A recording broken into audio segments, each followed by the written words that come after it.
GPT. Oh, la voix, qui t'arrive? Bah, il m'arrive que tout le monde me parle depuis 3 mois de ChatGPT, et moi, je suis à la ramasse. Ah, tu passes à côté d'une petite révolution, là. Tu veux peut-être que je t'explique? Oh ouais, Thomas, s'il te plaît, s'il te plaît. Bon, allez, je suis de bonne humeur, je t'explique.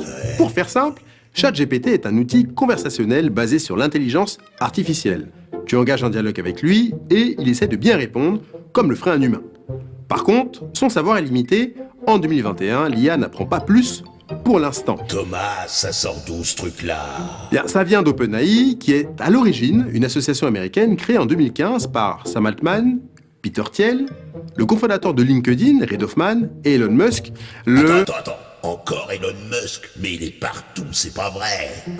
Bon, pas de panique, il s'est retiré du conseil d'administration depuis. Mais chose amusante, si vous demandez à ChatGPT qui est le patron de Twitter, il vous répondra que c'est Musk alors que ce dernier a acquis le réseau social en 2022 et que logiquement, l'IA ne devrait pas être au courant. Ah bon, comme par hasard, il est mégalo. Un tout petit peu, je dirais pas le contraire, mais l'objectif de Musk et des autres fondateurs de l'association OpenAI, devenue entre-temps une entreprise, consiste à proposer une IA qui soit bénéfique pour l'humanité. Là, on reconnaît bien la patte d'un Elon Musk légèrement paranoïaque, qui voit dans les IA mal conçues des machines capables d'en finir avec l'homme, comme dans l'excellente série Terminator.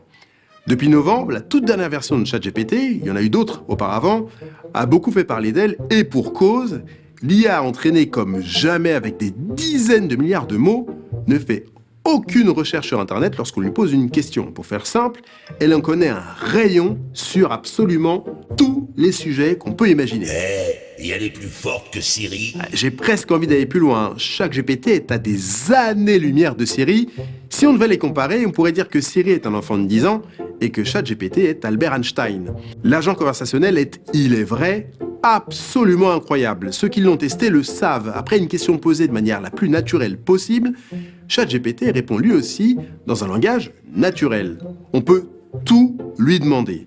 D'un conte de fées à un cours d'histoire en passant par la correction d'un bout de code, tout est possible. Attends, c'est gratuit ce truc? Pour le moment, oui, mais ChatGPT ne devrait pas le rester éternellement.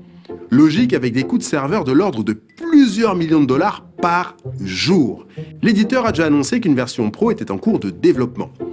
ChatGPT rallume un peu plus la guerre entre les deux géants que sont Google et Microsoft. Ah bah oui, Google, ça les met dans la merde. Légèrement, ChatGPT pourrait renvoyer le moteur de recherche de Google aux oubliettes. Microsoft, qui l'a compris très tôt, a déjà investi 1 milliard d'euros dans OpenAI et souhaite déjà en investir 10 autres.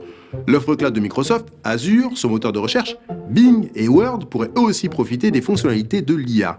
De quoi donner de sérieux cauchemars à Google. ChatGPT est le premier agent conversationnel à atteindre ce niveau, mais les concurrents de Microsoft ne risquent pas d'attendre bien sagement. Nous sommes qu'au début d'une ère qui va révolutionner nos manières d'apprendre, de travailler et d'échanger. Thomas GPT, Thomas.